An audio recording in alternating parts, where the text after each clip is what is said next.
Um, if mankind were inherently good, there would be no need for any kind of noetic path. They wouldn't need to get involved with Platonism or Vedanta or any other kind of path towards realization of the nous. It would be totally pointless because they're already good, right? Why would gold need to go into a furnace in order to be purified? Why would a man whose body is clean need to take a bath in order to become clean? Why would someone who hasn't been to Chernobyl need to go through a nuclear decontamination chamber? Mankind is born with vices, and the proof of this is that character development and that is living virtuously is a necessity for all people. If mankind were born virtuous, that is to say they were born good, then why is it we see so much exploitation among humanity? Even just to have shelter over your head, you're forced to pay ridiculous amounts of money, whether to the government or to landlords. So if it's not the government that exploits you, it's other people, other private people who exploit you. If humanity were born virtuous, why do they charge you for water? If you don't get water into your body within 3 days, you will literally die. If humanity is good, why do they charge you for water? If humanity were actually good, wouldn't their attitude be, here, I'm giving you this water because I love you. I don't want anything in return for it. I love you. You're like my brother. Wouldn't that be their attitude if they were good? Is that the attitude we see? Wouldn't their attitude be, look, I've built you this house, and I've done it because I love you. I don't want anything in return to it. And then the farm, how would people get food? Well, the farmers would say, well, I love everyone, and that's why I'm making this food, and I don't want anything in return for it. And if somebody wanted something, they would just walk into a store, take it, but no one would be greedy, so there would be an abundance of resources, and they wouldn't reproduce out of control. I'm basically describing the cosmos nuitos here, heaven, how the gods operate. It's very different from humanity, because humanity is not like the gods. Humanity doesn't have virtue. Or I should say, rather, they have virtue, but it's veiled from them, because the virtue is none other than their essential nature, or nous.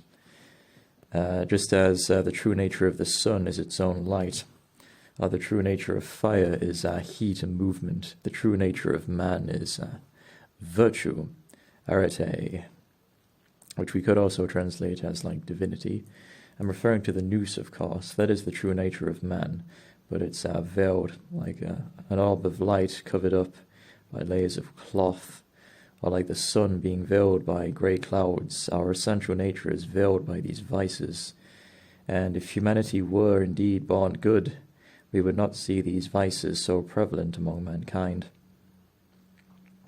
If mankind were born virtuous, why did World War II happen? Why did World War I happen? Why is most of human history up until the modern day composed of violence and bloodshed and warfare against one another? They've been butchering each other their entire history, literally taking swords, coming up to each other, and then literally hacking each other's bodies to death. Like that level of barbarity and like unreality or unrealness or dreamlike vice. These are all the qualities of a non-being or evil. So when we see humanity doing that for hundreds of years, butchering each other, is that something people who were born virtuous would do? Would they not throw down, if they were born virtuous, wouldn't each one throw down their weapons and say, I'm not going to butcher you, I'm not going to hurt your body or inflict pain on your body, I love you, you're like my brother? And then wouldn't they hug each other? And if there's land disputes, wouldn't they work it out at a negotiation table, and with each side willing to give up their own resources without anything to gain for themselves because they love each other? Wouldn't that be their attitude if humanity were born virtuous? Instead, each side doesn't want to give anything. They don't want to sacrifice anything. Each wants a benefit. Like Ukraine didn't want to let Luhansk and Donetsk go to Russia, even though the people that wanted to. They refuse to compromise, and then out come the swords, and everyone starts like butchering each other. Is that the characteristics of people born with virtue? And it's not like Putin is innocent. You see what he did with Chechnya, right? Chechnya didn't want to be a part of Russia, but Russia had, well, you know, they got around the negotiation table, but neither side was willing to concede anything. And so outdraw the swords, and they just start like hacking each other to death. Is that virtue? Seriously, these people who think humanity is born with virtue, is any of that virtuous? Yeah, people, the moderns, it's not even that they have a bad conception of virtue, it's that they don't really have a concept of virtue at all, right? They think everything's relative. But in Platonism and in Vedanta and in the perennial tradition, the non-Abrahamic polytheist perennial tradition, we have a pretty clear-cut definition of good and evil. Good is absolute being, that is absolute substance or reality, and evil is non-being, the opposite, and non-reality. That's why we see among the animals just the most ghastly vices imaginable, like lust, anger, bloodlust. Everything is there in the animal, in the beast. But then you have man, and he still has a lot of that, as we've just gone over. Like all of those qualities I mentioned, the qualities of evil or non-being, the vices, like with them exploiting each other and butchering each other. Another way to describe them is as animal propensities or beastly tendencies. That is man's beastly nature, which is synonymous with the nature of non-being or evil or unreality. The vices are still present in man to some degree.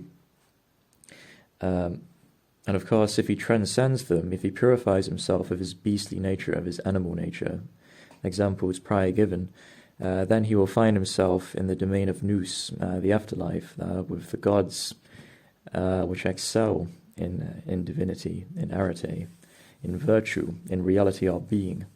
And that's his reward. Just as an explorer comes across this big chest full of jewels and gems and considers this to be a wonderful reward for his exploration efforts. In the same way, if we can find these gems of virtue, each one of them colored brilliantly, like honor and temperance and endurance and wisdom and courage and purity of heart and devotion and humility and modesty and caringness and kindness, and rationality and knowledge and beauty and all the other divine qualities, all the other virtues. Each one of these is like a gem, like one of those gems in the treasure chest, shining brilliantly. And if he can acquire all that, he will become a rich man indeed. Not rich in the sense of having material wealth, but rich in the sense of having noetic wealth. And those riches he has accumulated, those blessed gems of virtue, will accompany him into the afterlife, and they will elevate him to the status of the gods. And that is the original meaning of eudaimonia. Eu means good, daimon means like a noetic being, a noetic entity. Not an embodied one like us, but a disembodied one in the domain of nous. And so basically saying you'll become a god, you'll become a daimon. In the words of Pythagoras at the end of his golden verses, he concludes he's gone over all the virtues, how to live virtuously, which is like the most important thing in Pythagoreanism or Platonism. And he ends by saying, if you follow these principles, you will be reborn as a god in the ether. Ether is a combination of the ancient Greek words for air and fire. Very common for ancient mystics of all cultures to compare the noetic domain to fire, because fire is heat and it has movement and light. Same qualities as the psyche, which means the breath, which the breath symbolizes that which gives life, because the body can't exist without the breath. It can exist without hearing and taste and touch and all the other senses, but it cannot exist without the breath. And the breath's the last thing to go. You see someone die, they open their mouth and give a big ah. The ancients noticed that, and that's why in all cultures, or most cultures from what I've seen, it's common to call the mind or the psyche that which gives life, aka the breath. Hence, that's literally what psyche means, the breath, that which gives life. And when that which gives life, the psyche, the mind, hooked up to the body, It animates the body just like fire is animated, and it heats the body just like fire is hot. And of course, that psyche, like its understanding and its attention capacity, has the quality of light. Like whatever you direct your attention towards becomes illuminated by your attention. In the same way, whatever light directs its light towards, it becomes illuminated, just like fire. So fire is a good symbolism for nous, for the noetic domain, as is air, because if you go to the mental plane right now and you visualize, that's a shadow of the domain of nous, of course, but still, it has a very airy quality to it. It's very subtle. It's very fine. And, of course, the more you do it, you ascend to the domain of nous, like a man who climbs a ladder to reach the roof of a house. And the more you do it, it doesn't lose that feeling of being kind of like airy. It's real, and it becomes more real than real, but it doesn't feel like it's a gross matter. It feels like a kind of subtle matter, and hence it's compared to air.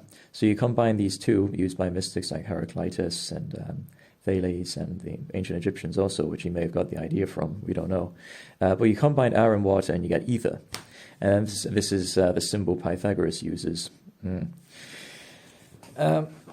And this is what he promises. Like, once we go to the afterlife, after we disconnect from the body, then if we've lived according to virtue, we've purified ourselves of ignorance, we will become a god. That's the meaning of eudaimonia, or daimosis, becoming a daimon, becoming a noetic being. Daimon was like the ancient Greek term for angel, basically. The Christians kind of like screwed around with the terminologies. But it basically means like a disembodied noetic being. Anyway, my point is, if humanity were born virtuous, there wouldn't be any need for any of that. Pythagoras wouldn't have had to say any of that. Plato wouldn't have had to write anything about the virtues, nor would any of the other ancient sages. But every single one of them did. Because humanity is not born virtuous, they are born, let their history and their current situation speak for itself. But no, not so much pessimism. There is hope. We have to be optimistic.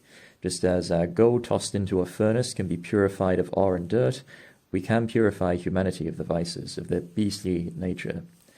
Via what Plato did there, and Plotinus and all the other ancient sages writing about the virtues, how to be more virtuous. And this is what this series is devoted to. And if we do that, our society will prosper and benefit a lot as a result of that. As people become more caring and loving towards each other, we will see warfare, poverty, exploitation, overpopulation, all the problems, crucialistness, they'll all vanish, because they're all the qualities of non-being or evil. If you enjoy these lectures on... let's put this under the category of refinement. If you enjoy these lectures on refinement, then please subscribe, join our Discord server, and continue donating.